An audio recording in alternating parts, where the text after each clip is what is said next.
funny, it kind of looks like we're building an igloo here with bag 20. This, of course, I think is supposed to be part of the rigging for the little wire that comes out from the back of the attic when Kevin escapes at the end of the movie. At least I think that's what we're doing here. Okay, we kind of have a little dome going. Very nice. And we have one of those little Technic pens here.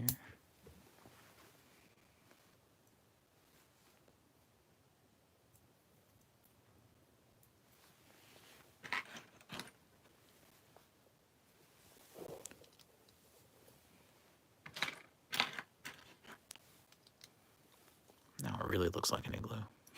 Maybe this is Kevin's escape in the movie. Maybe he just gets in an igloo, waits for Harry and Marv to just leave.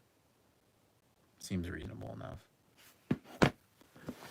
All right, now we're gonna go for some of what I like to call Lego pizza here. I mean, it kind of looks like the Superman shield. I don't know, but okay.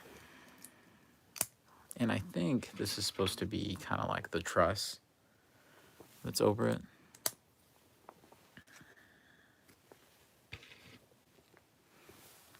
Just add a wedge right there.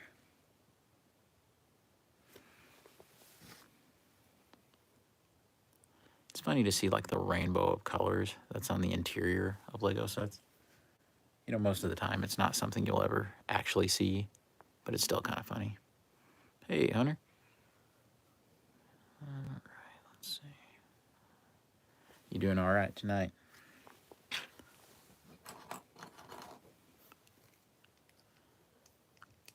Okay, now we're really starting to get a Superman vibe with these colors. We've got yellow, blue, and red. It's as Superman as it gets.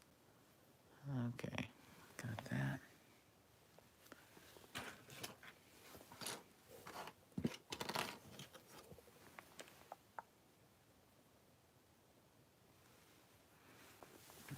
Yeah, I'm doing good. Excited to get this set done.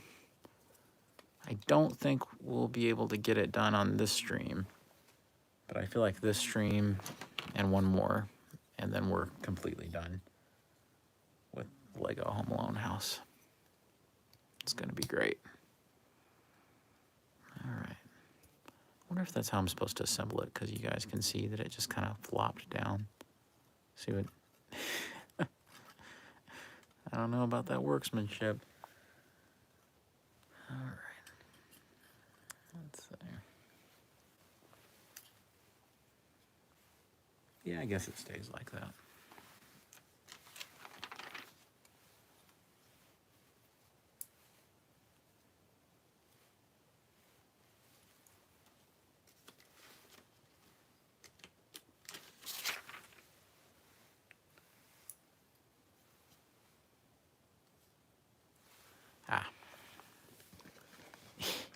Yeah, you can just spin it. It's just on an infinite loop. I missed this little section here. There we go. So this gives a little illusion of kind of the little black area that's under that truss there. I guess that's the appropriate term. Truss, I suppose. I think it just kind of sets like this. So set that in here. And it won't matter about it fidgeting because it's literally going to set on this platform. That's the final way that Kevin is going to thwart Harry and Marv. Turns out the house, it's just a large size transformer. That's it. And, the house backflips to protect Kevin. It's pretty wonderful. Turns out the old man, completely unnecessary. The house could protect Kevin. He goes into defense mode. It's really just a fantastic scene. Nobody talks about it. All right, so we have some of the sides here, and everything is, of course, snow-covered. The truth is, I don't know how much of this is snow-covered and how much of it is just white. I can't remember visually. Yeah, that'll be the code name. But I can't remember, like, how much of the house is supposed to be, like, white at this point. Of course, you know, The roof is, of course, snow covered, but I know that for sure.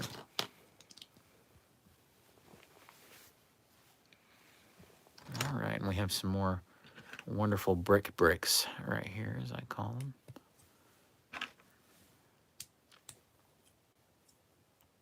Okay.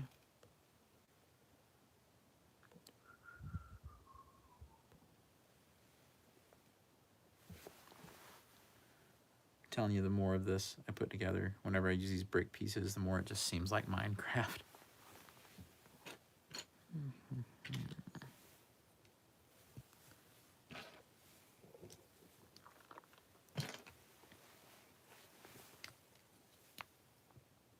Okay, got that.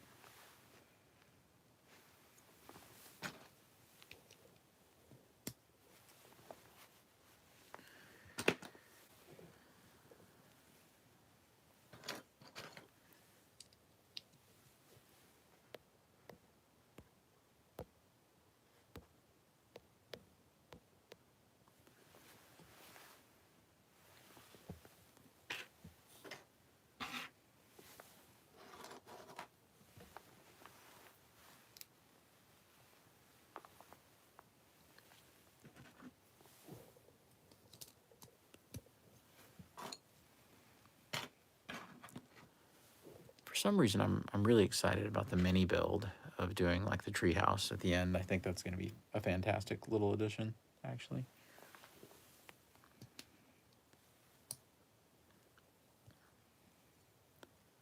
It's funny because I have the giant, like, super detailed Lego Ideas treehouse, but I've still never put the thing together. I was just kind of, I don't know, kind of waiting for the right time. I'm not a big believer in just forcing yourself to go ahead and do some kind of project that's supposed to be fun. I feel like you gotta wait for the right moment. I will build no set before it's time. Oh, I see. Okay, I think we are building a chimney. Surprise. Yeah, it's definitely a chimney. It's funny because there's just an illusion of nothingness in the chimney when really, you know, it's not hollow, but I think that would require a little bit more technique in building a chimney that was actually hollow, should I say. And that's why we have this little indentation over here. I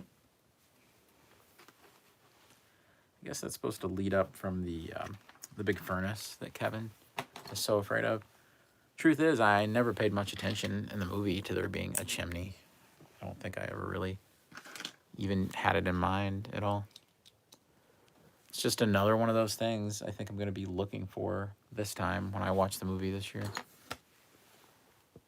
See it now on Disney Plus. All right.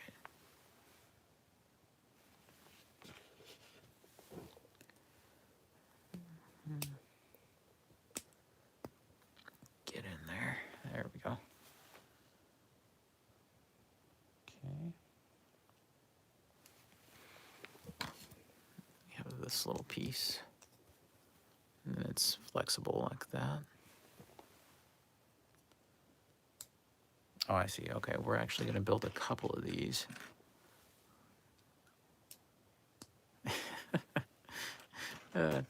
Well, you know, I do what I can, Gabe. All right, I'm here to serve, bud. I'm trying to help you out. Look at this. It almost looks like an '80s sneaker. I think that's what I'm getting from these colors right here. Maybe '80s robot foot. All right. Let's build another one. That's how we're gonna say it. Another one, as I've heard folks say many a time. Okay.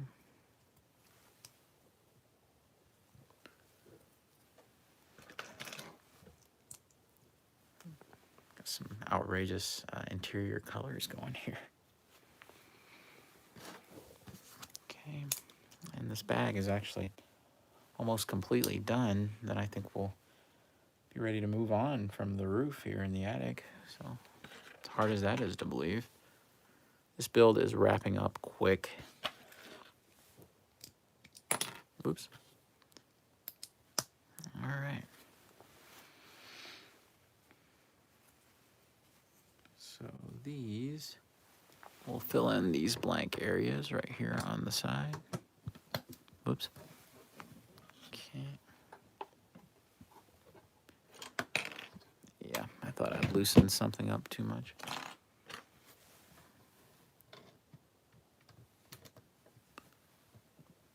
Okay. All right, I think we've got that back on where it should be. Now the other side.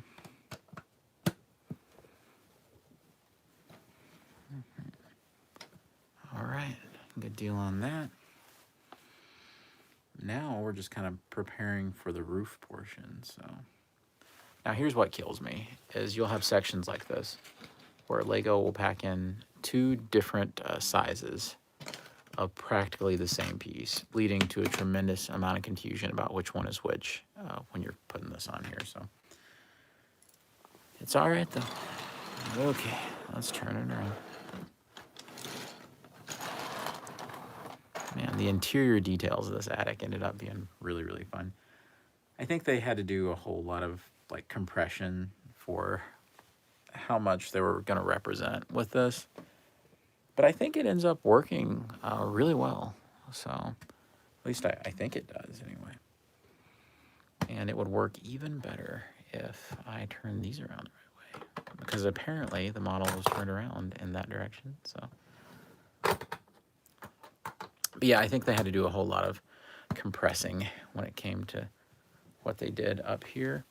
But I think it works really nice. You can't really, since the attic is supposed to be like this one big overall space, you can't really like partition it out like you do the house. So I think it requires sort of a different skill, as it were. At least that's what it feels like to me. All right, let's see if I can do this without messing up where the long pieces go and where the short pieces go. No guarantees.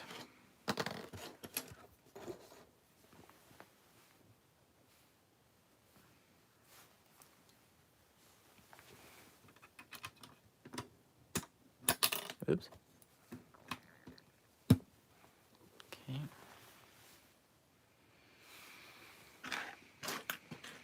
And I think once I get these two long pieces on, I think the rest will just be the shorts. Maybe. Possibly. Hopefully.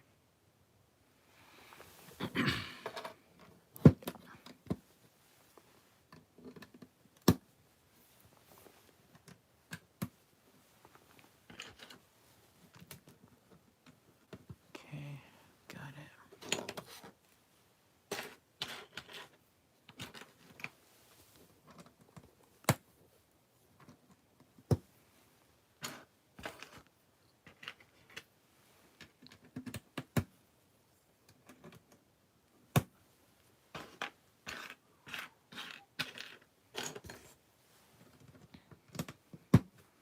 I think I might have actually done that without getting the two sizes intermingled, so good for me, right?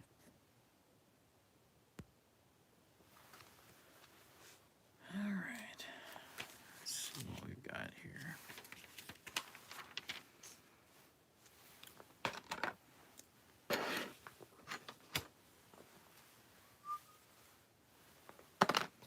And this looks like where we're actually building just the surface area of the roof. Or as I've heard some folks say, the roof before. I can't be the only one that's heard someone say that, the roof. I have to go to the roof to check on that noise I just heard. You know, it's up there on the roof. I don't know why it's so funny to me, but it totally is. Like, completely.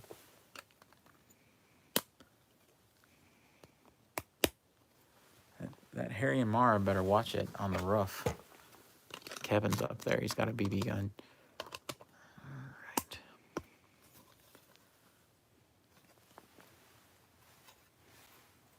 You know how the Library of Congress, they catalog films of like historical and artistic significance, and they're like locked away in the Library of Congress. I mean, do we know if Home Alone is in there? Because I think it ought to be.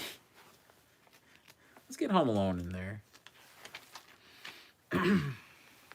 So imagine the outcry from film snobs everywhere if like some kind of beloved masterpiece like didn't, like, got snubbed and Home Alone got in instead. Now that would be funny.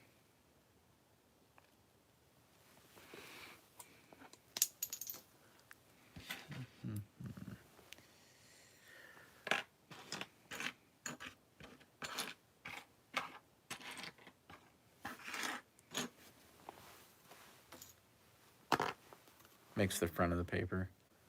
Film fans outraged after Home Alone given prestigious film honor. I can hear it now. Okay. I always love attaching these little curved pieces for some reason. The slope, there's kind of a tactile, a little bit of sensation to those. There we go. See what I mean? Nice little snap as they go in. Fantastic. Of course, these will serve to kind of, I think, be sort of jumpers in a way as you take certain portions off, because that's a big thing nowadays with these buildings, is that Lego is always sure to have there be like an option where you can remove the roof and you can more easily access the interior, which I think is good. I mean, there was a time when it was either just like a completely open playset or it was an exterior build that had no real interior. So I'm glad to see more of a hybrid of those two things so that you can truly have the best of both worlds. To quote the great poet Hannah Montana, the best of both worlds.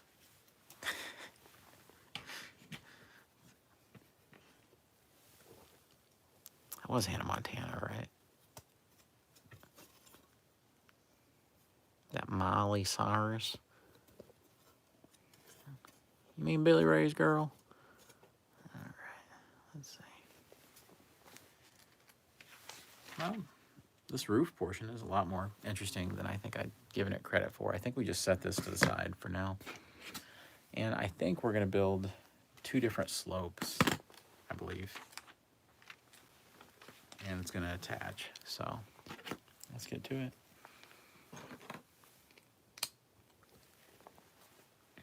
All right, friends.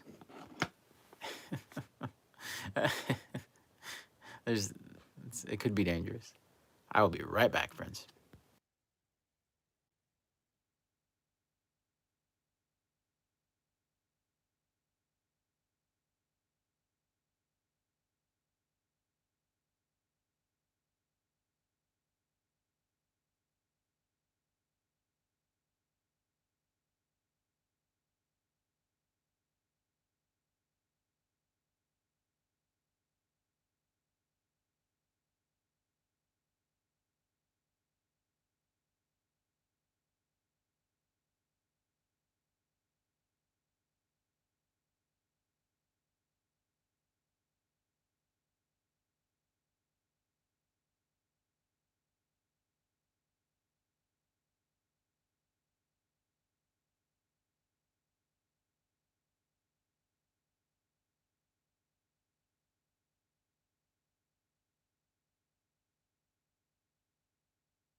right, let's get back to it.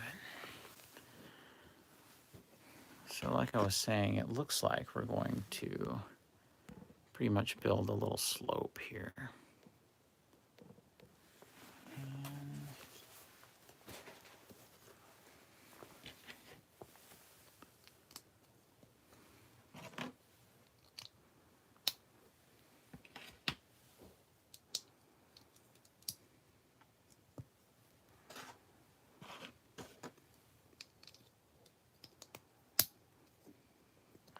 Go.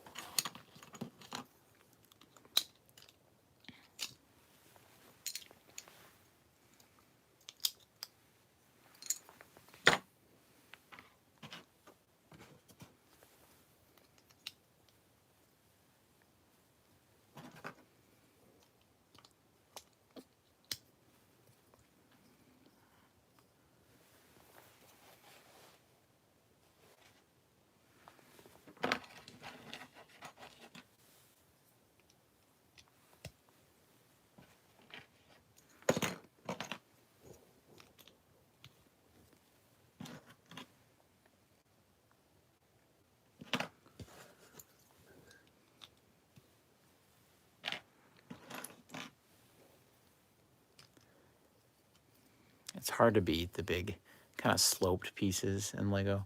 It, to me, always reminds me of old sets, and I just love that kind of tactile feel. I think it's the texture of them where they have the rough texture. It just feels more like a vintage toy. There isn't anything modern feeling or looking, really, about these sloped, rough pieces that Lego still uses, and I really like that. Kind of flavors the whole thing.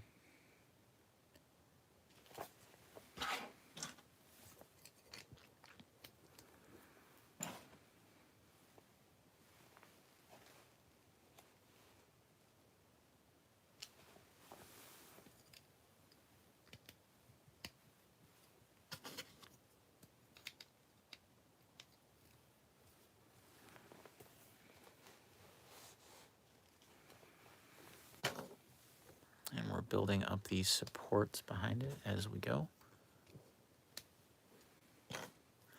That's the thing is, with modern sets, you're never just building up something hollow. There's always a structure that's keeping it really solid.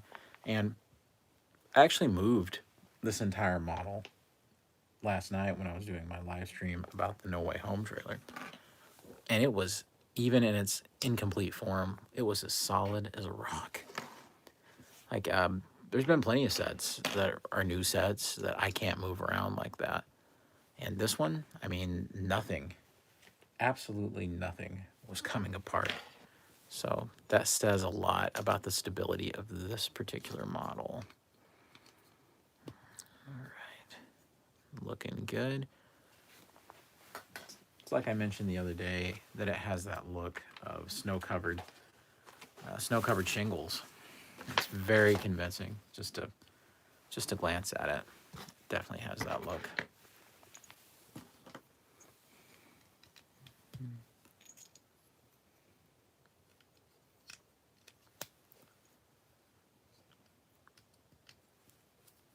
Okay.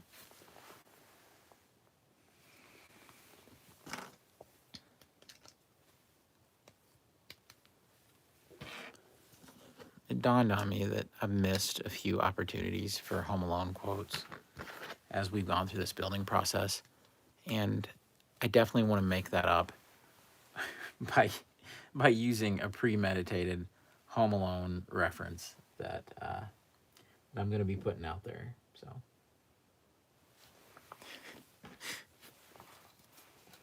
when we get there, you'll know. So many iconic lines, so little time.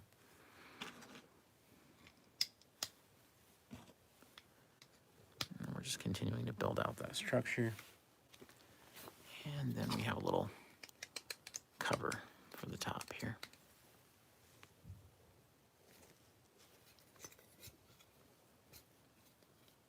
Okay.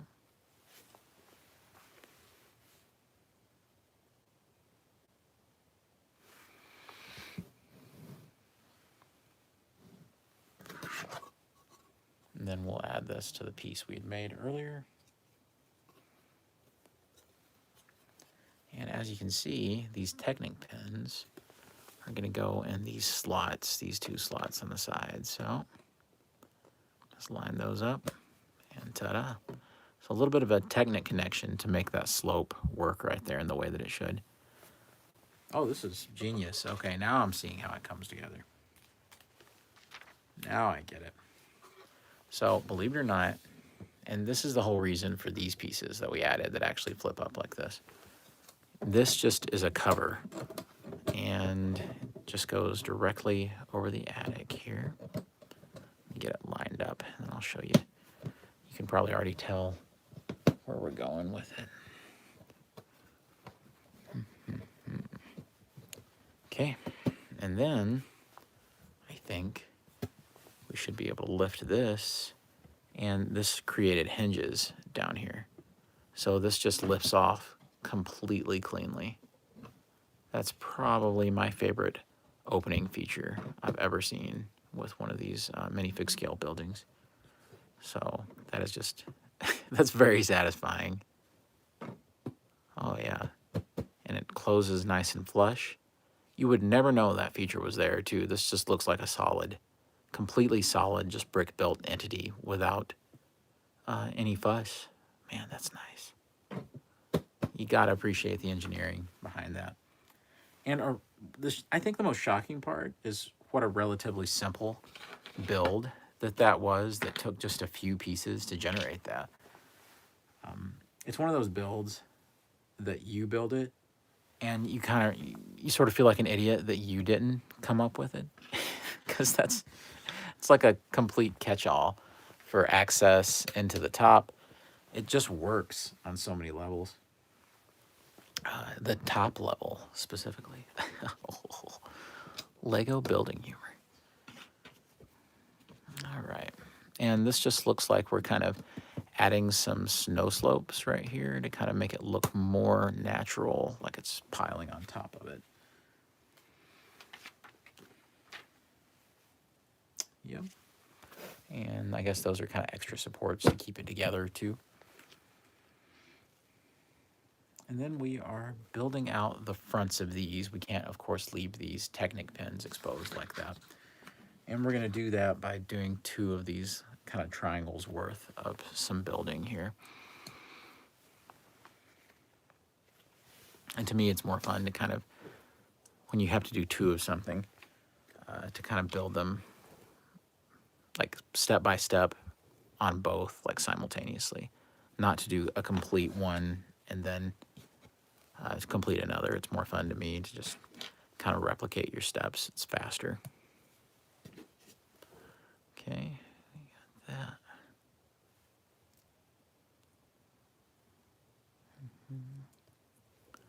Okay, we have our other arch right there. And then we just need this little black wedge on both. And then those are just going to plug in to the 2 pins. There we go. And even though that would swivel around like crazy, this stops it. So it is plenty stable enough. And the same for over here. And they're in there pretty well, so I don't have to worry. Then we are left with this piece from the back. That's because the bean counters, or should I say the brick counters at Lego, they have decided, man, that they are hardcore. They're going to make sure that you don't get hardly a thing. But since they gave us something, it's now, I think, appropriate to say, keep the change, you filthy animal. I'm sorry. I'll get my coat. All right. So this is a big moment. We will get to see more of, I think, the complete look of the house now, because it's finally time to get it attached. So here we go. This will, I think, give us the best idea yet of what this is like as a completed set. And then you've got to get this lined up just right, because it does not want to cooperate unless you have it just perfect. There we go. I don't think I was pushing hard enough. All right, got that locked in. Let me go to the back and make sure. Oh yeah. Beautiful. So we have the back of the house, side of the house, then the front of the house. And let's scoot back just a little bit. Kind of admire this. Man, that is gorgeous. Look at that. Lovely, lovely. Looking fantastic. And I'm glad that I moved. Yeah, don't get scared now. I'm glad that I moved Kevin to the outside of it because it's so great to see, like, in minifig scale, just how massive this house is. Wow. Fantastic. Absolutely fantastic. So, that leads us to doing another section of the house, which is actually, I didn't know this earlier, but this is the other step that's divided into 3 bags, actually. So you've got a tiny little bag, the big bag, and kind of medium-sized bag. And believe it or not, this is going to plug in right to the back. And it's the portion of the house that should, I think, be kind of the, it's sort of like that side kitchen area. And it's where the old man comes in to stop Harry and Marv. So, appropriately, we also get the second to last minifig in this bag. We get the old man.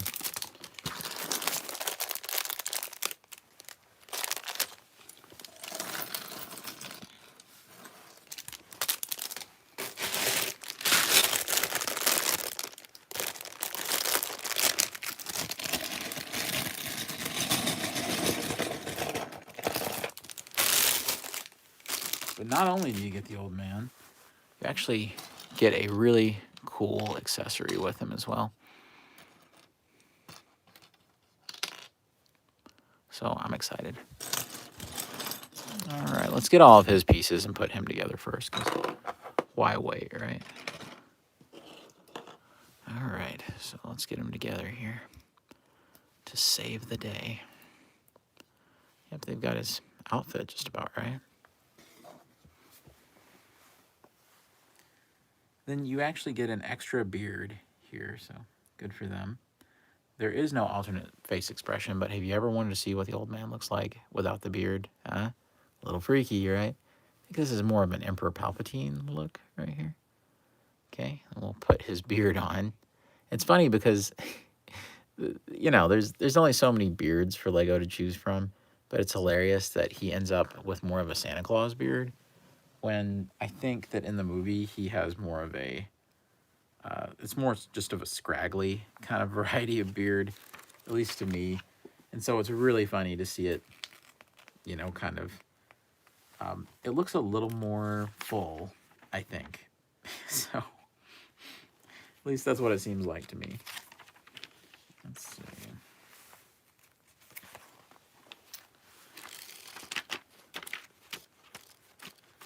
And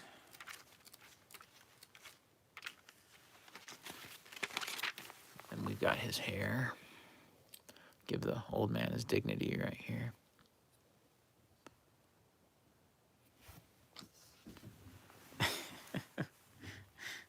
Yeah, that's a classic moment.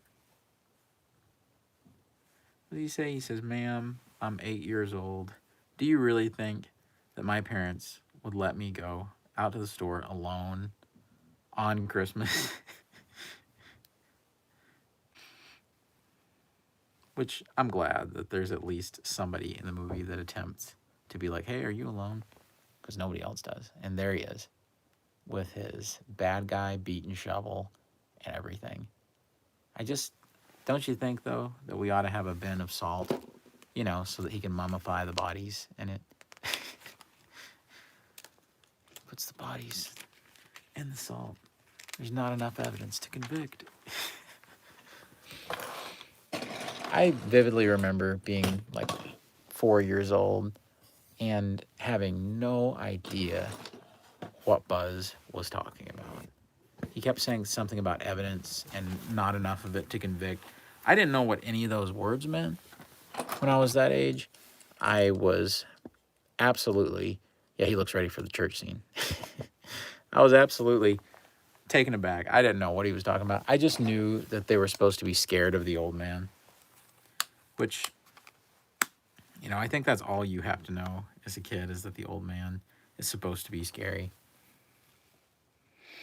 But honestly, he wouldn't be half as scary without the ominous John Williams music that plays in that section. The da da da da.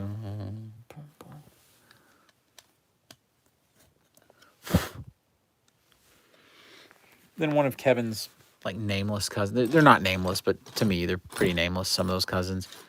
If they're not Buzz or Fuller, then I don't know who they are.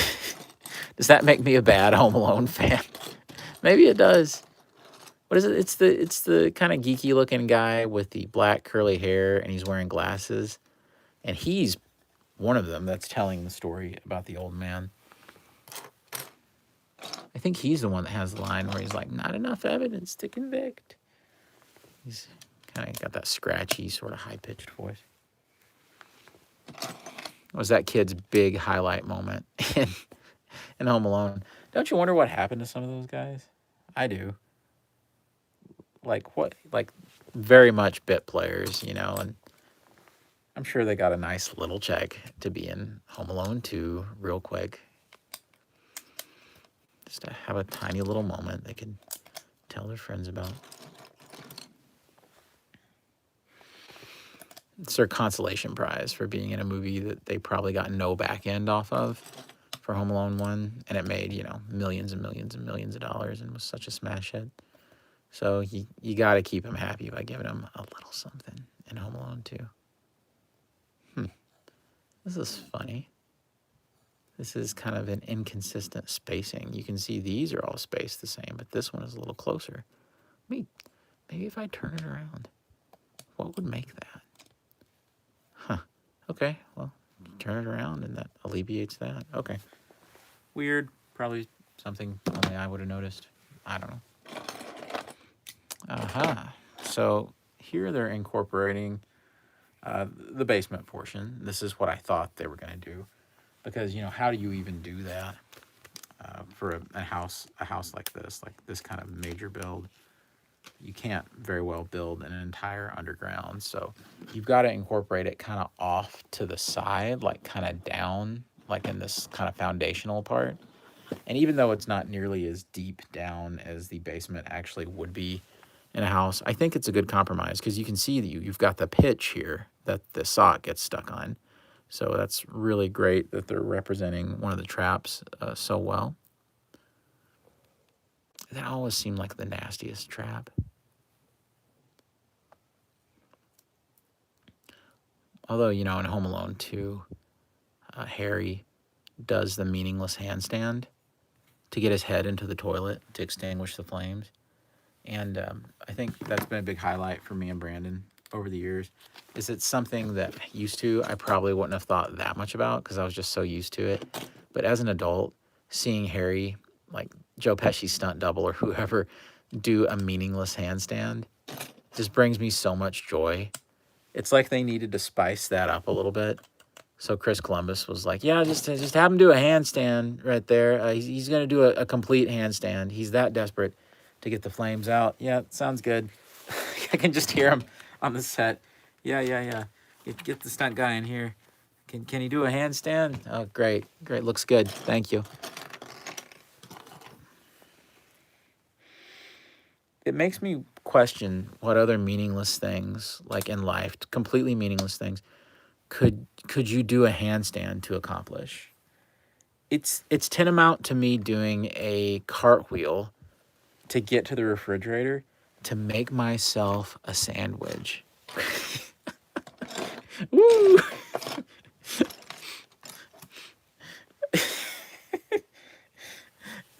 That's the only way. That's it. Ah.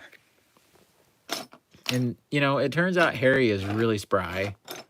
You know, he's doing these handstands. You know, I think the thing that couldn't be true, but I wish was true, and I should make it up as a made-up behind-the-scenes story, is to say that that was really Joe Pesci that did the handstand, the handstand. I almost said headstand into the toilet.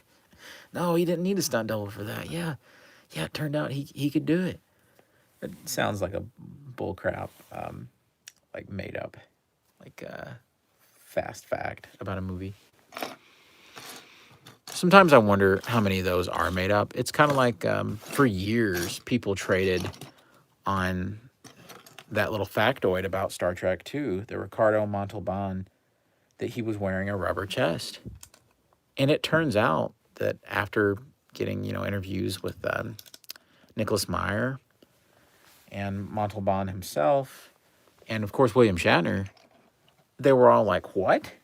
When they asked him about it, they were like, "That's bull." That was Montalban. He was a professional dancer for years. I think he was a professional ballet dancer before he was ever on Star Trek, and then he got really disabled with arthritis later. But that was just Montalban's like physical condition. Like he was in that kind of insane pectoral condition, and for years, I mean, the poor guy, he's dead and buried, and people are saying, yeah, he was wearing a rubber chest because they couldn't believe he was that cut. It's pretty shameful when you think about it. The man, he'd worked so hard, only for years later, fanboys in my kind of physical condition are sitting there and they're like, yeah, oh, the rubber chest, he wasn't really cut up like that. He didn't look like that. I just hear it now. No, I need to get back to the gym. All right. So they're actually representing, from what I can tell here from the instructions, they're actually representing Harry and Marv flooding out the place. Oh, look at this. Yeah.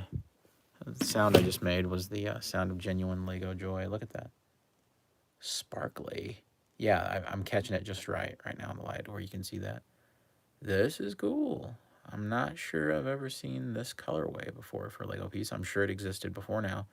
But this is what they're using for the water, and that is fantastic.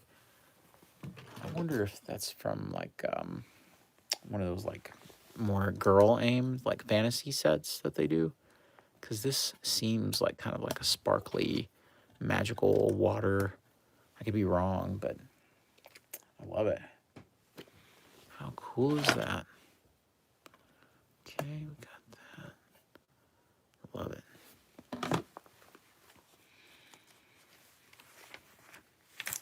Okay, I'm just building it out a little bit more.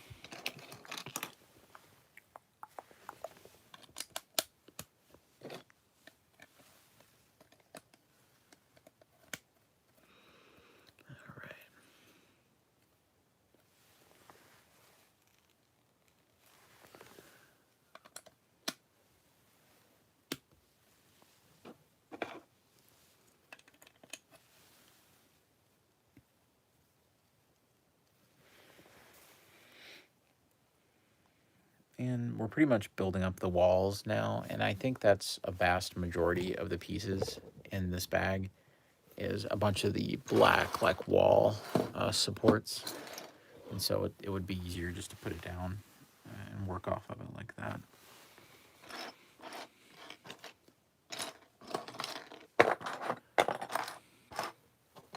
There's not often that I would be a proponent of color sorting. I tried it a couple of times. I didn't really too much care for it. But this might have been fairly helpful, I guess, to do some color sorting for this particular moment. I don't think it makes much sense at any other time, but still. This way you could easily have the black partitions kind of separated off to themselves.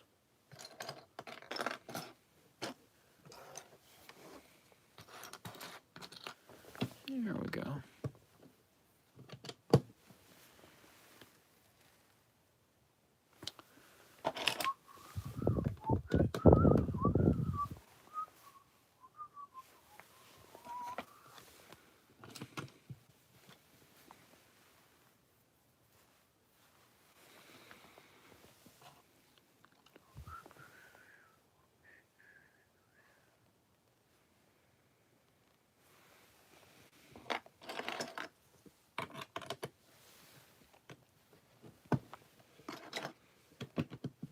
Now, I'm not feeling the confusion about the size of these pieces, the kind of differently sized pieces here. This isn't confusing me too much. Because I think the size difference here is a little more distinct about what we're doing. For some reason, it's the white ones that confuse me the very worst. You would almost think it would be easier to tell apart the difference in size on the white ones than the black ones, but for some reason it is not going that way for me. Okay.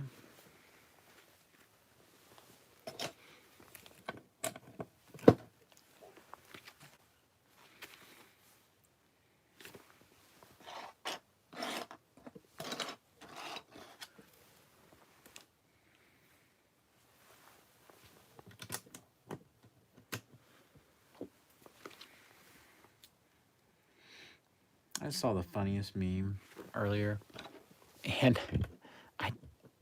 I wish I would have saved it because I can't remember if I did or not. But they took a still from Casino where Joe Pesci is meeting Robert De Niro out in the desert, and it gives it a caption that says it's something about House Atreides meeting House Harkonnen to discuss something about the spice. I don't know. It tickled me to death. It absolutely killed me. And there was Joe Pesci and Robert De Niro out in the middle of the desert. And I think it said something like taking on Arrakis right after the transfer of power. I would totally watch that. You said I was bringing heat on you? I won't quote anymore because then it wouldn't be a family YouTube channel anymore.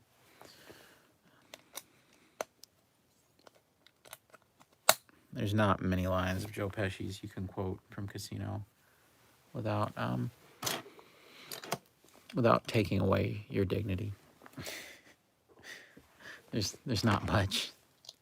You have a very, very limited selection of lines. All right. Okay, looks like we're kind of building up some steps here to kind of sell that elevation between the basement and the upper level. Like I said, I think the miniaturization of the basement was a good idea, and it seems to be well executed.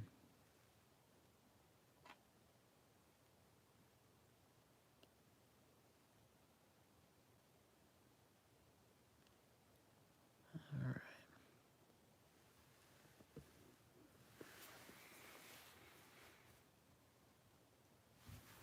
And then it looks like we just kind of repeat and build the same assembly right up here.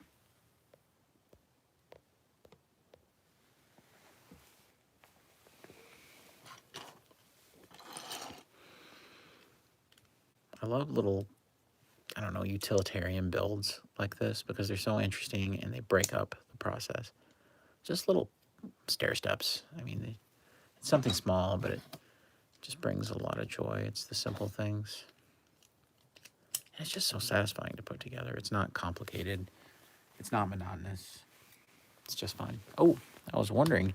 Nope, they weren't going to give us an extra one of these. These are too special and too cool. You got to sell that water right there. At least I think that's what's happening. I could be wrong.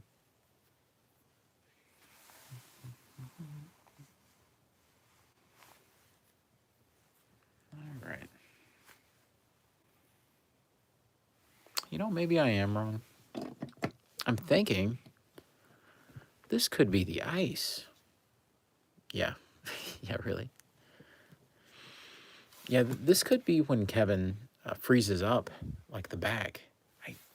This might be what that's supposed to be. I mean, I think that was a fair mistake to make, though. It's okay. We're discovering it as we go. We're discovering it as we go.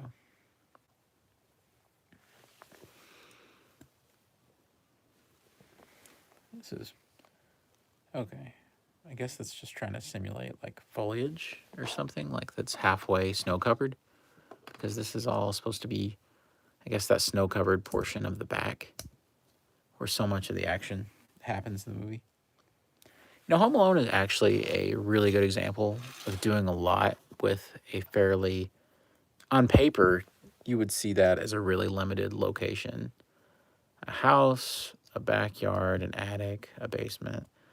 But the way it's shot and the way it's written, everything, nothing ever feels stale. Everything's, it's like a playground, you know. And I think that that's what Christopher Columbus's, I think that's what his direction brings to a lot of it, is he has this kind of playfulness that I don't like. Let's say if John Hughes had actually got to direct Home Alone, because there was a, I think it was a scheduling conflict. He couldn't direct Home Alone. If he had, and this is no knock against John Hughes, I don't, I don't know. There's something, I don't think his directorial kind of style is as playful as Chris Columbus's. So I think it would have resulted in kind of a different feeling movie where it, I don't know. I think definitely the movie is supposed to be focused on Kevin. I don't think that would have changed. But I think tonally, it wouldn't have felt like seeing the house like through the eyes of a kid.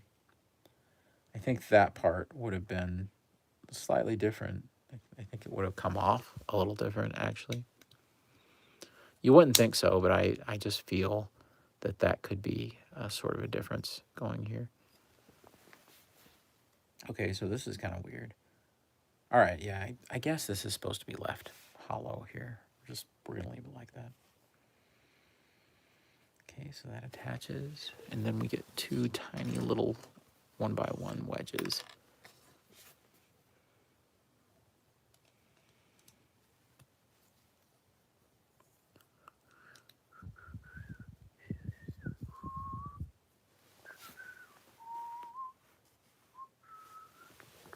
All right, I see.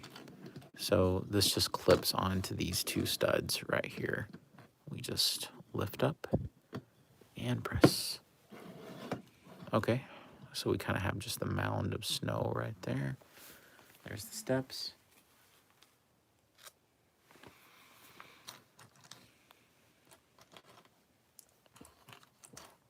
And here we have some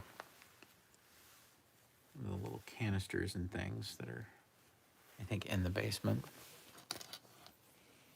And there's just, you know, locations like the basement that, yeah. I think that Hughes, this is what I think I was trying to say earlier. I think it probably would have felt a little more focused on the parents in some ways. I like clearly the movie still would have been about Kevin, but I think it would have been more about adults reacting to Kevin and less about Kevin reacting to adults. I think there would have been a tonal flip there. And who knows, maybe maybe it wasn't so much of a scheduling thing as that maybe Hughes wanted somebody else to take that material on. Although you have to admit, I mean, imagine being John Hughes and watching your script blow up like that, like in a big way, like bigger than any of John Hughes' movies had. I mean, I would almost feel regretful that, oh, well, that was my script, but that was the one that I didn't direct. And it just so happened that blew up. I think it would, I don't know, it would have me down a little bit, thinking, you know, hey, maybe I shouldn't direct any of these. Maybe that was a bad idea. Yeah. Marty? Get back, Marty.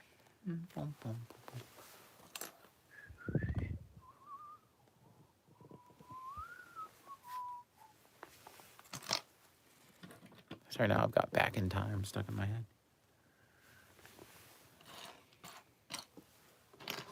Huey Lewis and the News. Don't think they're on the Home Alone soundtrack, but boy, I wish they had been.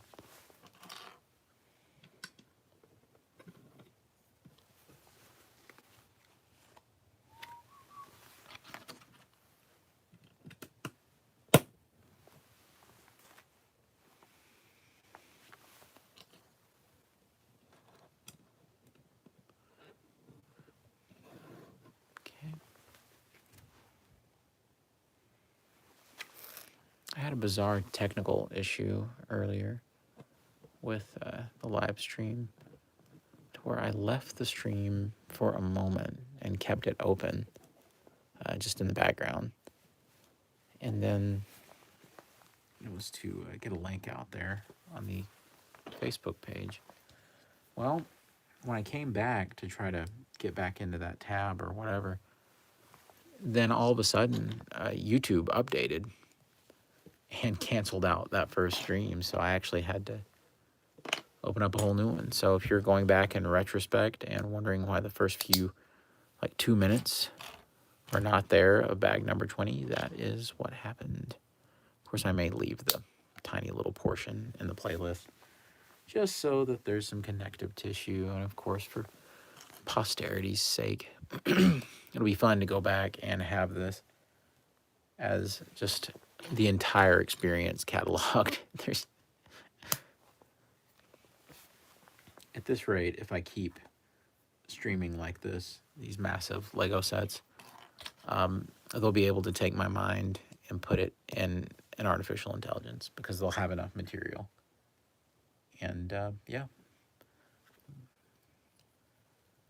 maybe that would be for the best.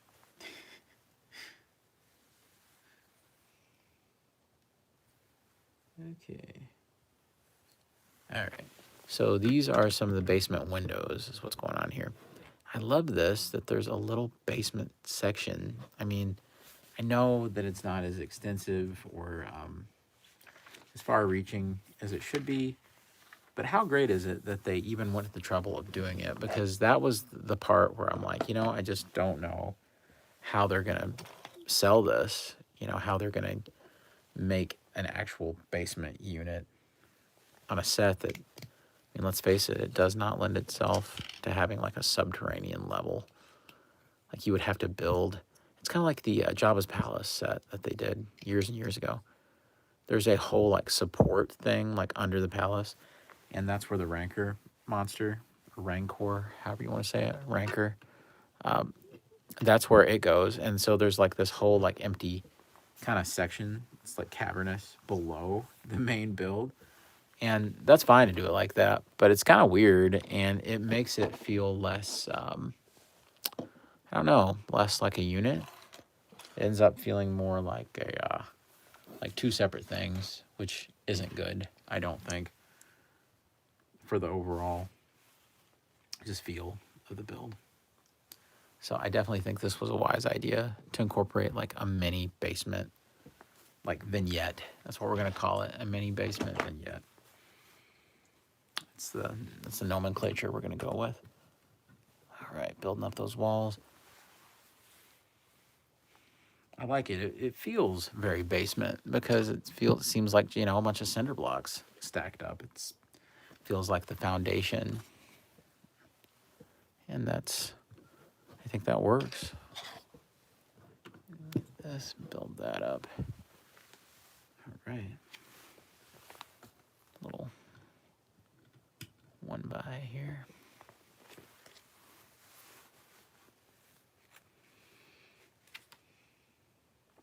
Okay, then we have some surface level pieces that I think are just going to be kind of connectors. Give it that little height boost. I love how quickly the basement section came together, because it just seems like one of those, like, I didn't even have to think about it, and I blink, and like there's all of a sudden a little like basement vignette on there. That's really satisfying when you have a section like that you don't really have to put a whole lot of thought or work into, and it just comes together fast.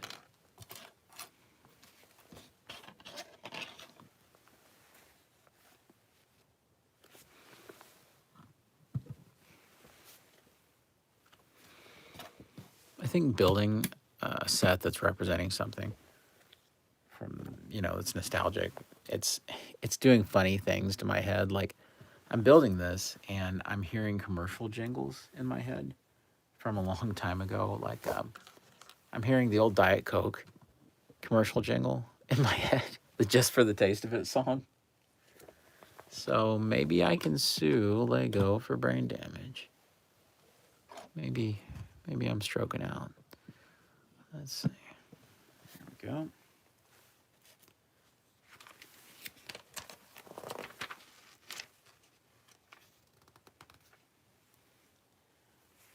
Okay, and this, I believe, is the washer and dryer. And yeah, I forgot, but that is down there because there's the whole laundry chute deal.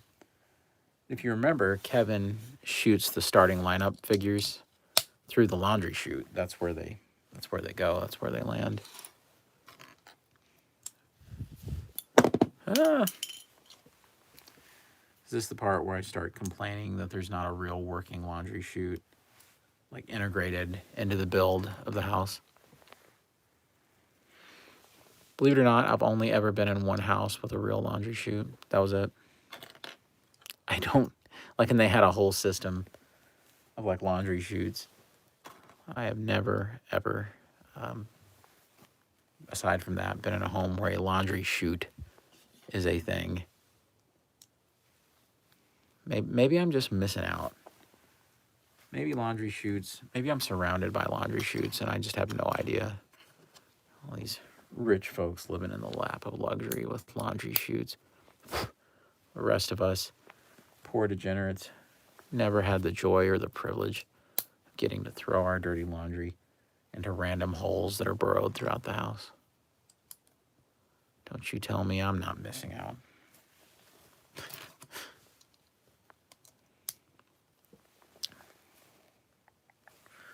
I think we're building a washing machine here.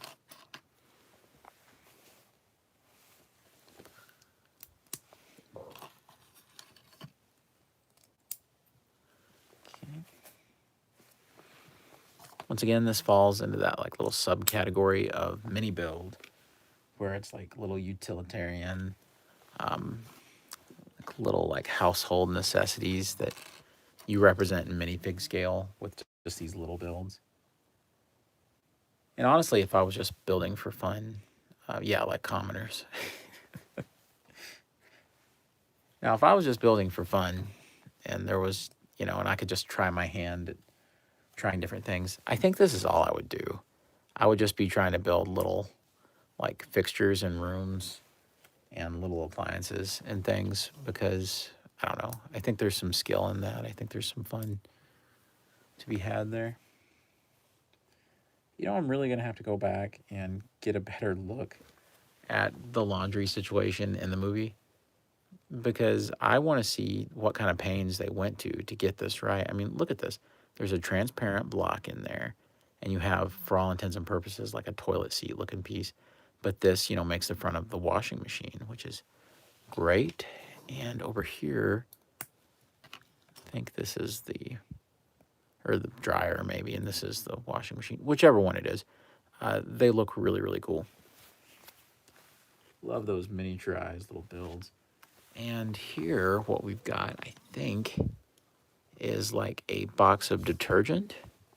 So you have this little orange piece, and I believe we're supposed to cap that off with some white to give it like the top.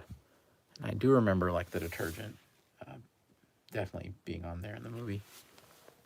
All right, so that goes in beside the toolbox in front of the sock that's stuck. Because that is where that action happens at in the movie, I think. I think that's where he loses. That's where he loses the sock, I think. Okay, and now we're making the back door that led into the basement. Yeah, that's definitely supposed to be the ice. I didn't really know what I was building earlier. Yeah, fabric softener. That's isn't that on Kevin's list of like necessities that he's got to get is the fabric softener? And it's funny because when I was a kid watching the movie, I didn't know what fabric softener was. I didn't have a clue. He said that, and I was like, I just assumed that was just another word for laundry detergent, which, it's in the family of those products, I guess. But I really didn't know what he meant. I thought fabric softener. What? Fabric softener. Let's see. And we're just kind of capping off the tops And of course, with any of these little modular sections, they get capped off. Yeah, eggs, milk, and fabric softener. Yeah, that's the list. That's the list. And he has a coupon, right? And is it on the macaroni and cheese dinner? He's got a coupon for it. Kevin is nothing if not frugal. And he's got to make sure the toothbrush is approved by the American Dental Association. Is toothbrush approved by the American Dental Association? I don't know.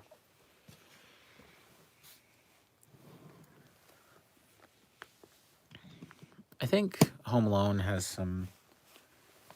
I don't even know if it was intentional. I don't even know if it's intentional wish fulfillment in the movie. Yeah, can you ask someone?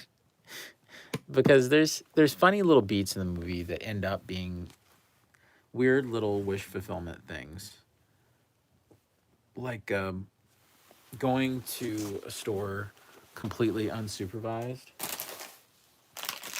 and just kind of looking for whatever. Like, to me, that's a funny little thing that as a kid that you might really be enticed by doing.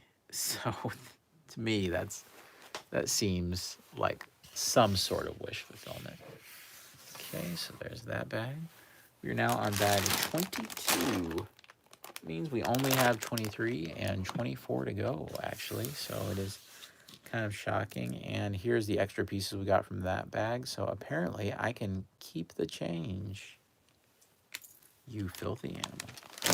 So part of this bag is dedicated, apparently, to building the giant furnace, I think.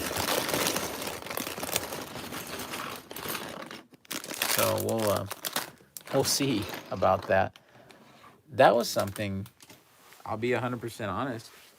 You know, I'm so big on kind of preserving the joy of the build experience that I didn't really look into. I wasn't really sure if that was a thing or not. In this build, I didn't know how represented that the big furnace would be. So I'm glad to see that apparently it's represented. And we'll see how well.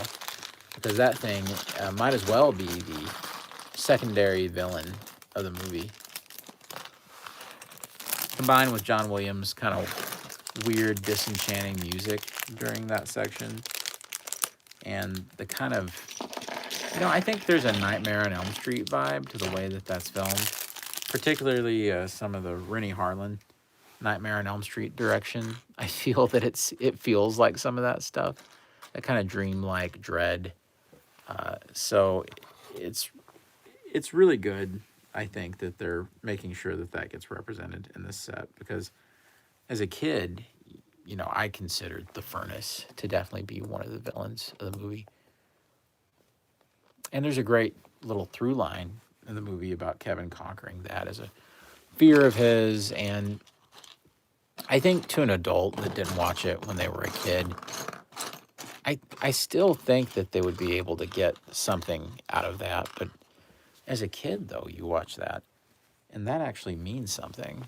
Like, that actually seems like Kevin is conquering some really big fears because he's down there with mannequins and, and you've got the furnace, and it's like he's fighting some kind of monster or something. And it's just sold really well. I think the direction sells it really well in that scene. Maybe the mannequins scared me more than the furnace, though, as a kid. I don't know how you all feel about that, but for me, maybe the mannequins are scarier.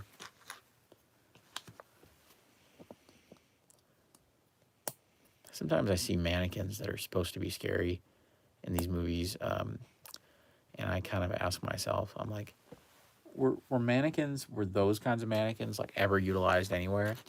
And then all I have to do is kind of remember being with Mom when she was like in fashion stores or whatever, little boutiques, and I remember those kinds of mannequins were very much utilized. They seem like like a pastiche now.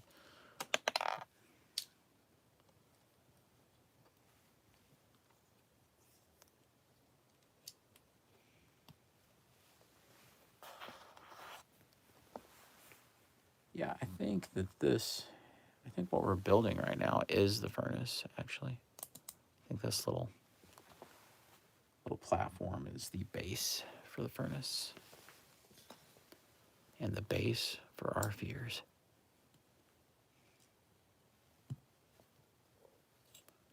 Okay.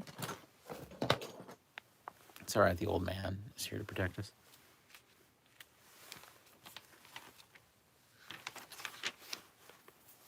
Oh, okay. Here is where we utilize the light brick in the set. And like any light brick, there is a tab here that we just pull out. So let's pull the tab and see what we've got. Yep. And I was really hoping this would be the case, but indeed, light brick functionality is a big part of the furnace here. So points for Lego here for making sure that the light brick was a big selling point of this furnace. That's going to go a tremendous ways, I think, in making this thing accurate to the film. I can't wait to see the mechanism that we're going to build that's going to go in and press this thing and make the furnace more accurate like that. Ah. Pretty powerful light, too. Especially if I dim the lights. I think then it would be a little more obvious.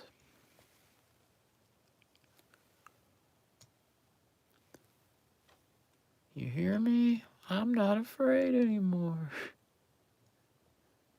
Dun, dun, dun, dun.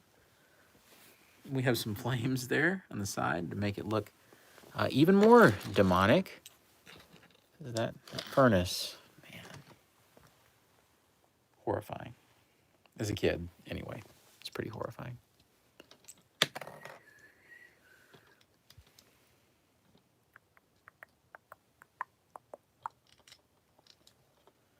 Boom, boom, boom.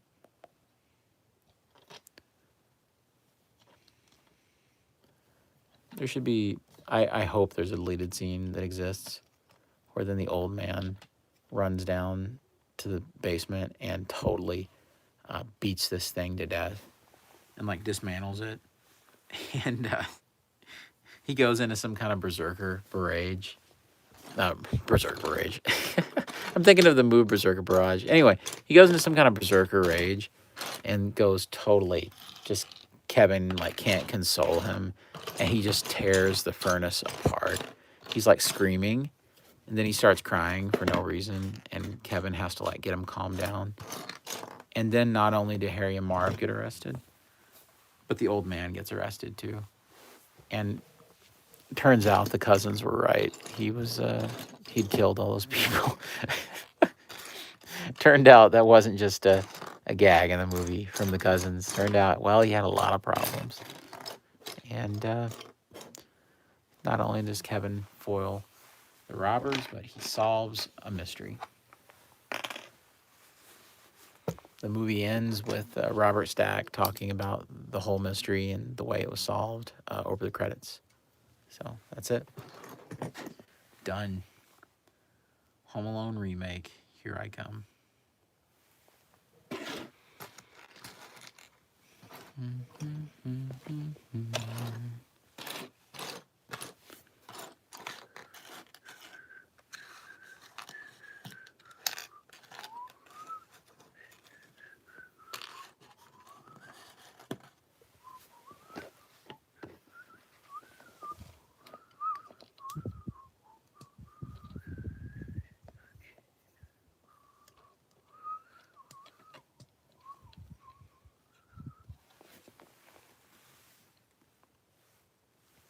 All right, so I think we are. I really couldn't have imagined that this was going to be a thing for this set, but I actually think we are getting into like a feature where it looks like we're rigging together like the actual, maybe possibly it's actually going to like chomp the jaws of this thing. Like just like in the movie, how the It almost looks like it has jaws that are like chomping together.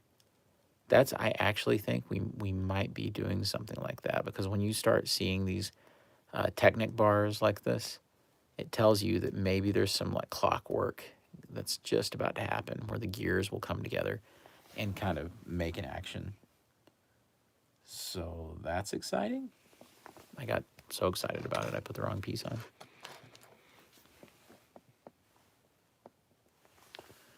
All right, put a spacer in here.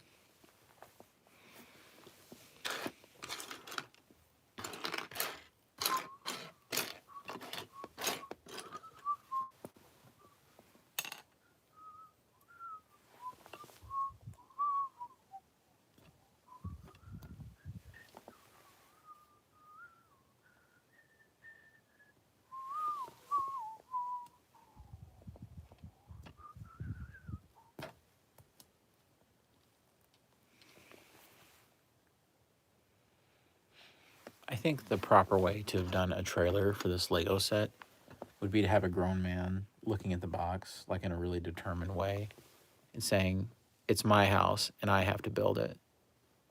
Dun, dun, dun, dun, dun, dun, dun, dun. And cut to a crazy montage where he's got the battle plan instruction booklet like sprawled out on the table, just like in the movie.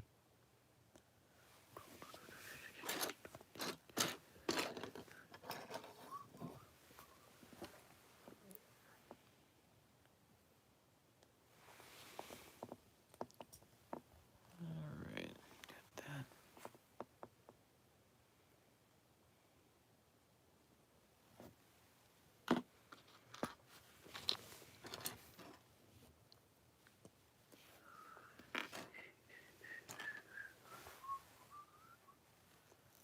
All right, so we are making kind of like the teeth of the thing right here with just these little platforms, but it's just one of those like repeating steps that we have to do for a minute to get ready to plug in. Believe it or not, the hot dog sausages are going to be the teeth on this thing. I know, right? But apparently that is the route they have taken to simulate the jaws. So yeah, sure, why not, right? It works. So you can actually see like a little bratwurst kind of thing right here. That is what we're gonna use as the teeth. As funny as that is, I guess it works. So we'll see how well it works once it's all together. You would almost think that they would go for like a different piece, but I don't know. We'll see. If it doesn't turn out right, I can always replace it with something, but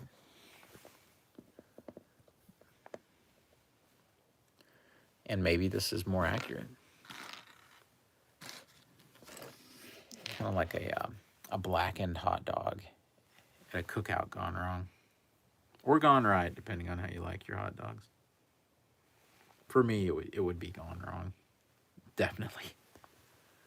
Okay, now let's see what we end up with here. I'll be curious to see how this actually looks. It tastes like Jurassic Park. Oh. It's a good one, John. Good one. How are you doing, John? Look at this. I think for me, the concern is, will these things stay in place? Because they're pretty easy to pop out right now. Let's see, maybe, don't think I'm doing something wrong. And maybe they'll stay. Maybe. I'll stop obsessing with it.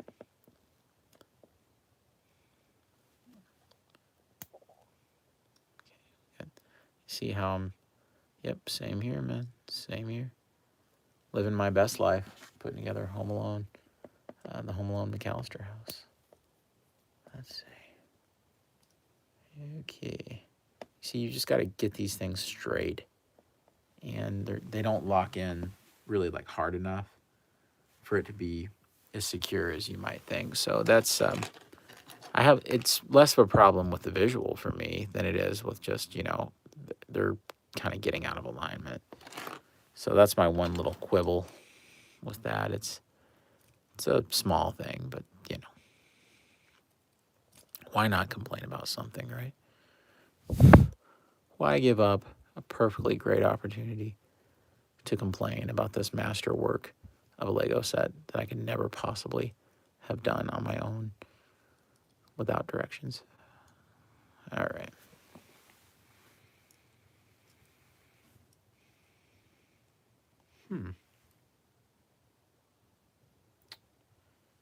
Well,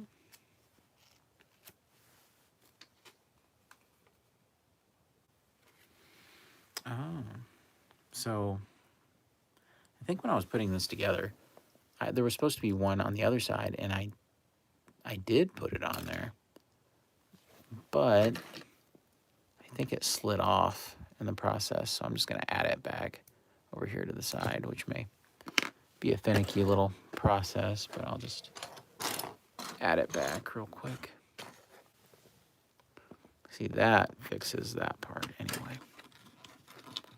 Much better. Now I just have to add one of the teeth back that fell out.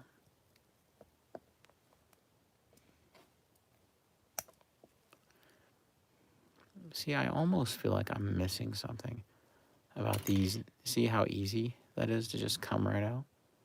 Am I not? I mean, they go in, but they're not really staying.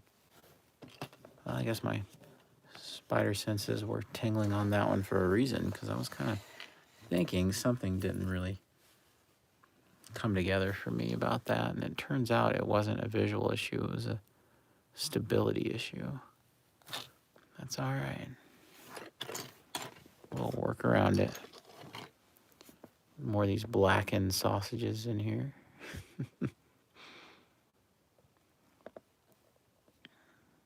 There we go.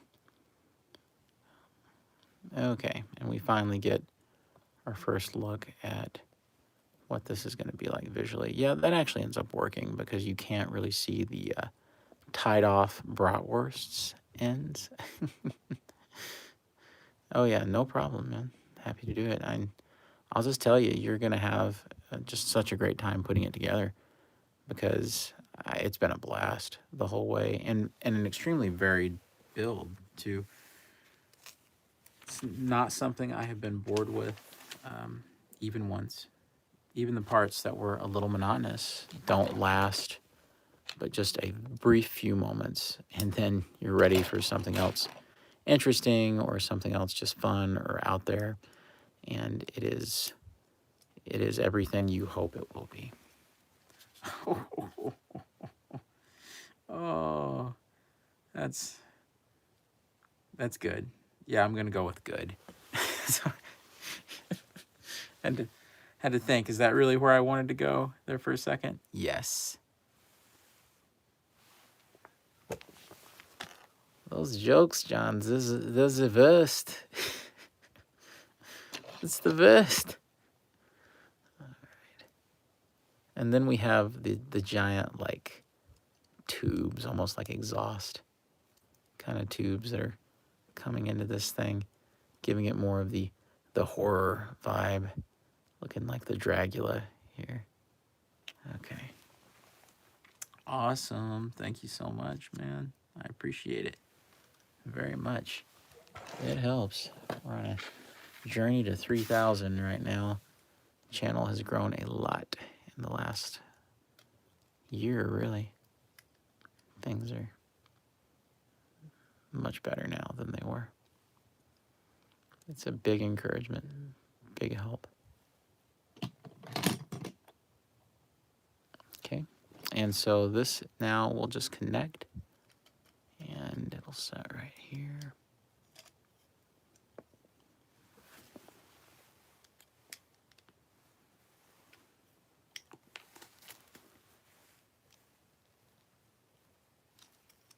Okay, so check this out. Just as I had hoped, you press this. Good night. It's just like the movie. Oh, yeah, you know what? Yep, I could stop building right now. And I honestly had no clue that was going to be a part of the set. I didn't know what they were even going to do with the furnace. I wasn't even convinced that it was going to be that well represented. I thought it was like going to be like a mini build or something, and like a tiny little, like a slide. Look at that, now that it's in context. And just like every other element of this build, they give you just enough context to make you aware of its placement. I know, right? It's the simple things, people. The simple things. Oh, God. John, a joke like that went extinct for a reason. Oh, it's great, though. I appreciate it. I appreciate it. It's a... All right. So, apparently we're building another segment here. And I think what we're kind of doing here, and I could be totally wrong because I'm just kind of guessing, is I think we're building like the outer shell of this little extension to the house here. And it's the little back portion of the house. And this is the back area where so much of the craziness happens in the movie, where you've got Kevin freaking out the little Nero's delivery guy. And I would imagine that we're going to build a little statue that he keeps knocking over at some point. And if we don't, I'm sure that would be an easy little custom build. But there's the little statue that the guy keeps, that everybody knocks over in the movie. It's not just a little Nero driver, but everybody takes a swing at the statue. And that's one of those things you have to wonder, did they pick out the house to film at, and then they get there and there's this funny statue, so they decide to just keep incorporating jokes about it?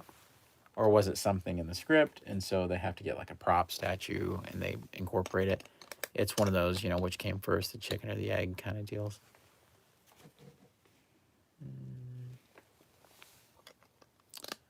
I think this goes here.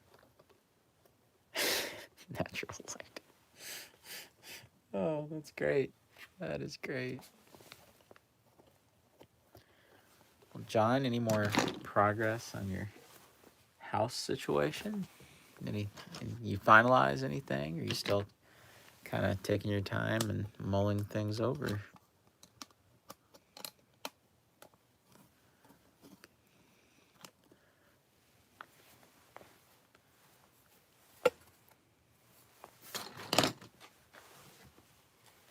And remember, John, for much less than the price of an actual house, you could build this beautiful Lego house and live in it. Okay, maybe you can't live in it, but you could have it. You could look at it and you know, just think about things. You know, there's no living in it, but what can you do? Oh yeah, I remember that process. It's in my experience, that was like a month-long kind of ordeal, the whole thing. It was about a month and a half.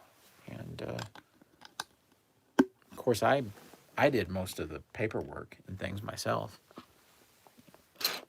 I was just kind of working off of the directions for my bank. And there was no realtor involved or anything like that. I was kind of just in touch with them, and they were just telling me what to do and the information to get and what to fill out. It's funny because since I didn't have anybody helping me, it felt like a part-time job for that month. I would come home and I would try to get the paperwork together. And I did that for weeks. Absolutely weeks. But it's well worth it.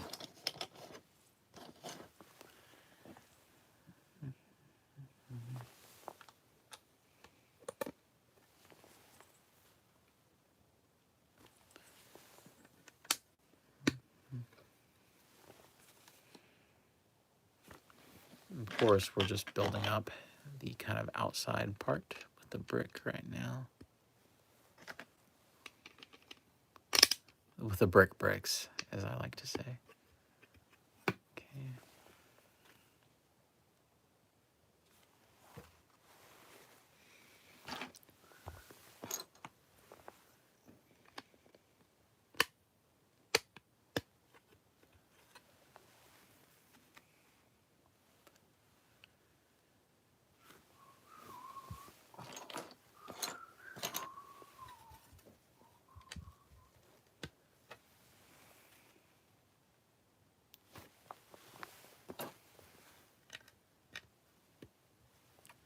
This would be easier if I just put it down for this part. It'd make my life a little simpler. Okay, time to lay some bricks.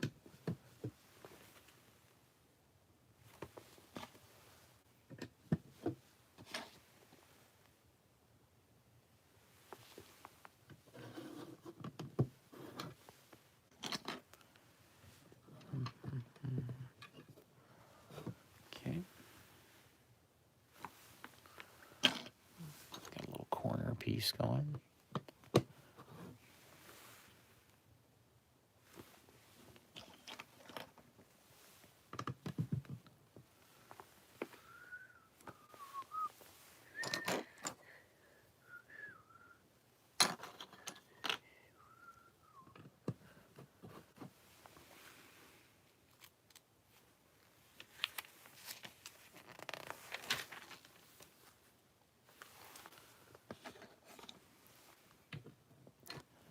And this will be built up before we know it.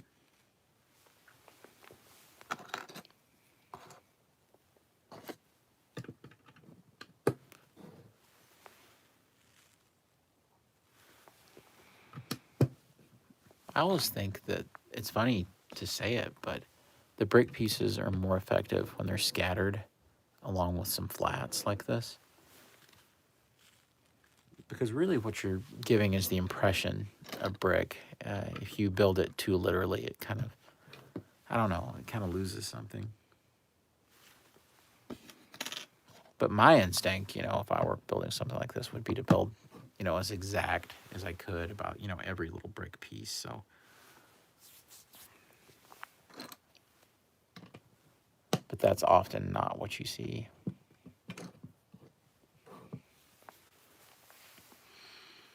I feel like the Daily Bugle was built a little more literally. And because I think it was the first Lego skyscraper. He's just back there like, that looks like a solid house, Kevin. Kevin, can I live here with you and your family? No. But Kevin, my family, they don't get along, and we don't talk anymore. No. Okay. I saved your life. Bye.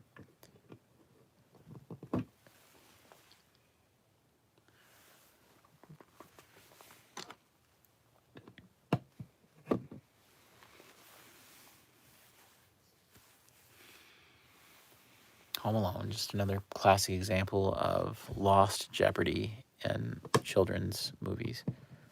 True jeopardy when Harry and Marv finally corner Kevin. Turned out in this little kids movie that Kevin was fighting for his life. And that isn't really obvious until that last little beat. Of course, it's even darker in Home Alone 2 when you really think about it. They're like, they take him to the bad part of town to shoot him in Home Alone 2.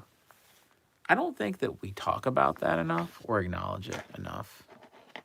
Not to mention some of the unsavory, I'll just leave it at that, characters that Kevin sees in Home Alone 2. Like, it wasn't until I was older and watching it that I was like, hey, wait a minute. I know what they're trying to get at with some of these people. And it was a little on the nose, I think.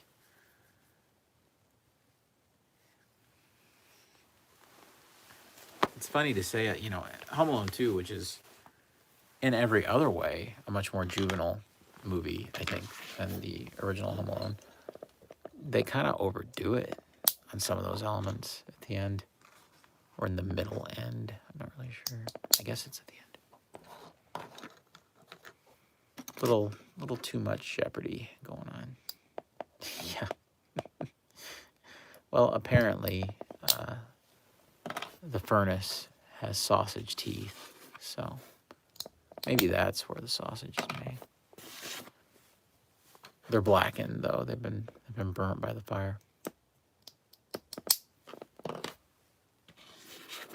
And then there's some really unfortunate character actors that they have made up in Home Alone 2 that are supposed to be the scary night people of New York City, like the cab driver that's like, "Hey, watch it, kid," and he looks like a cartoon, like he kind of looks like some of the adults that are like the caricatures of adults that you would see in the 1987 Turtles cartoon, and that's not a compliment for a human being to look like one of the horrifying human beings of the 80s Turtles cartoon.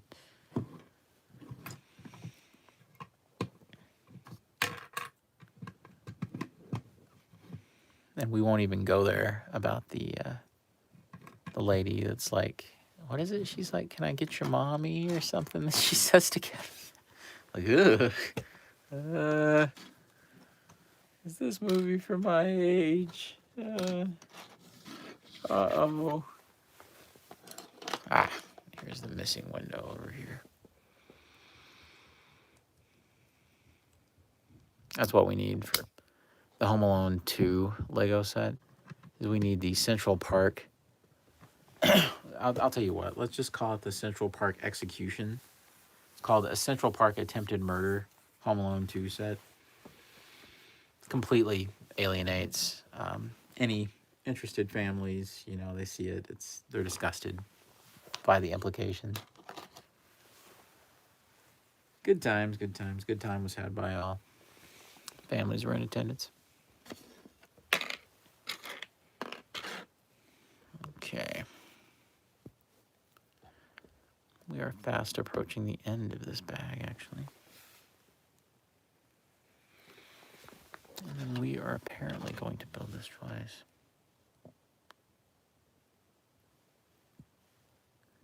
Yeah, I definitely think that there's an element. And it's, once again, Chris Columbus. You know, it can't be understated how much that he's framing it from the perspective of a kid. And so I agree that there's something to be said there for that being like a crazy nightmare exaggeration of some of the people and some of the things you would see if you were literally lost in a big city and it was late at night. I mean, that's how I felt, even being lost for a few seconds, like when I was out. Like if I would just turn away just for a second. I mean, it's crazy how much that would heighten your fear and heighten your perception of everything.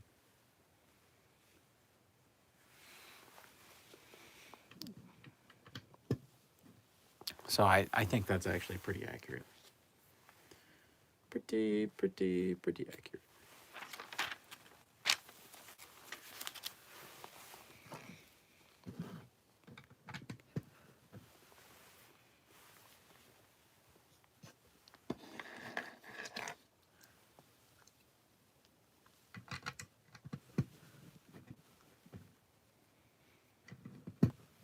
Okay, and our bricks, our bricks.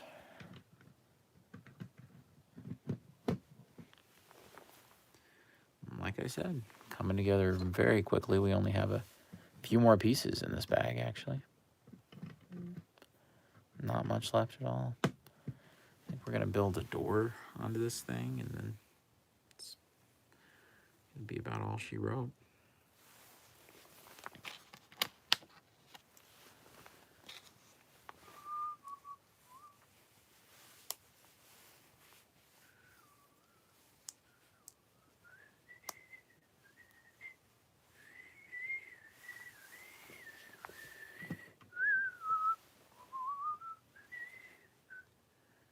Well, you know, as a kid, because Tim Curry was in so many things that I watched as a kid, it would see. I'm kind of stuck between saying that I most associate him with Home Alone, just from my childhood, that is. And keep in mind, there was no way for me to watch the It 2-part TV movie or anything like that. I wasn't even really that aware of it. I just knew that I saw, pictures of Pennywise every now and then. So that isn't really something I can say that as a kid, like, that I instantly associate Tim Curry with. But I'll tell you what I did, and this may be kind of out there, but I instantly kind of associate him with Muppet Treasure Island as Long John Silver. So it's kind of a weird choice, but I think as a kid, that was where he was most visible to me. So that's where it lands. That's definitely where it lands. What about for you?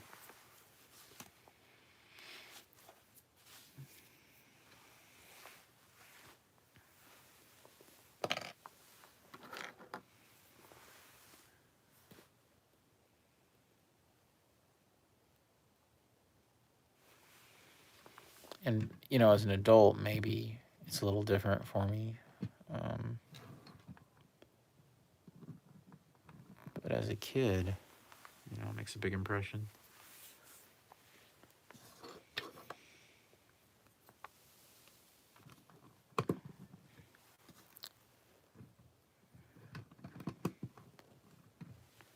Which is funny, the most memorable line for me, Tim Curry line, would be, with your stolen credit card. So Home Alone 2 wins out line-wise. Very much. Very much. Okay.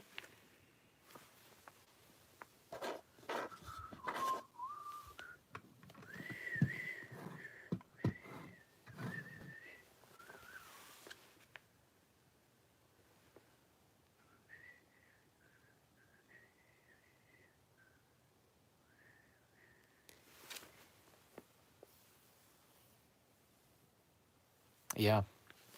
Yeah, Fern Gully. That's one I don't think about too much in terms of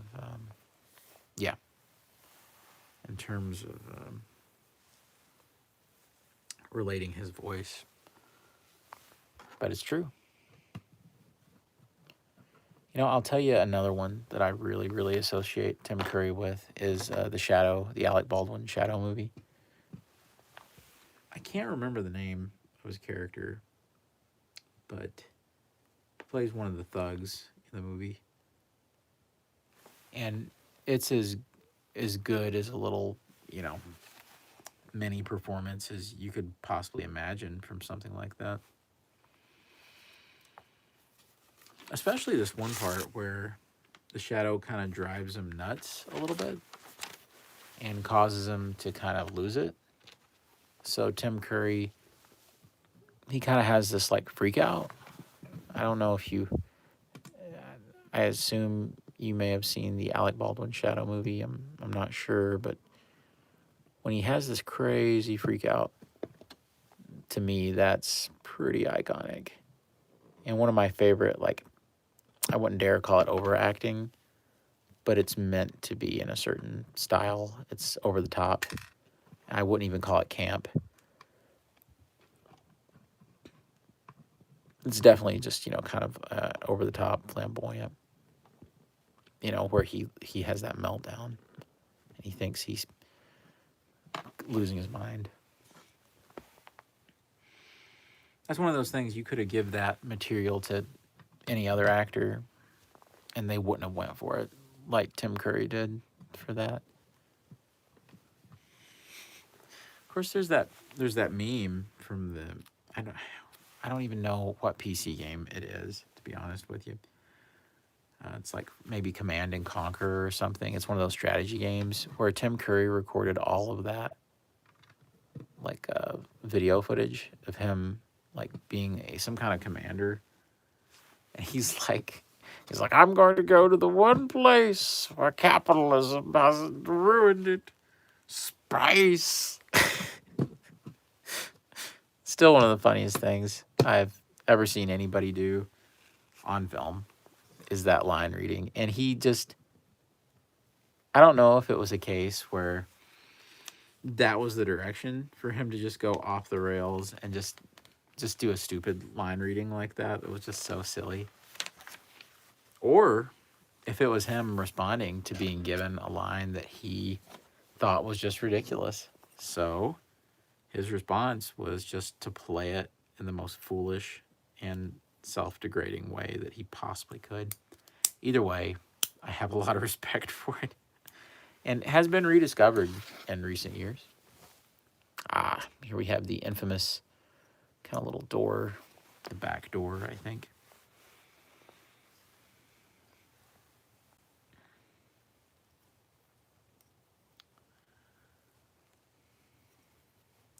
I think I put it on upside down, so let me try that again.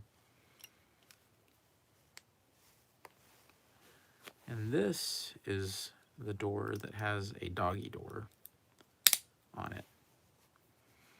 And any of you all that have seen the movie, you know the importance of the doggy door on this door. It's definitely a necessary thing in the movie.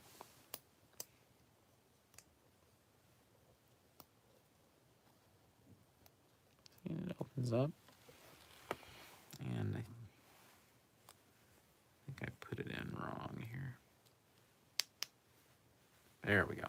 Now it opens up the right way, so you can see the little doggy door does what it's supposed to now. And we'll get that plugged into the entryway there. And now we're just going to line the top, and that'll bring the kind of disparate brick pieces together. Everything nice and flush.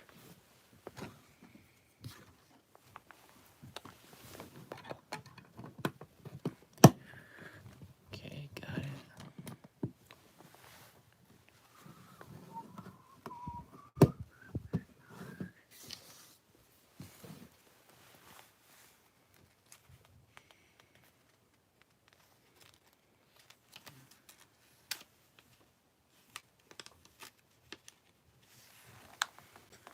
All right, and I think, yep, that does it for that bag.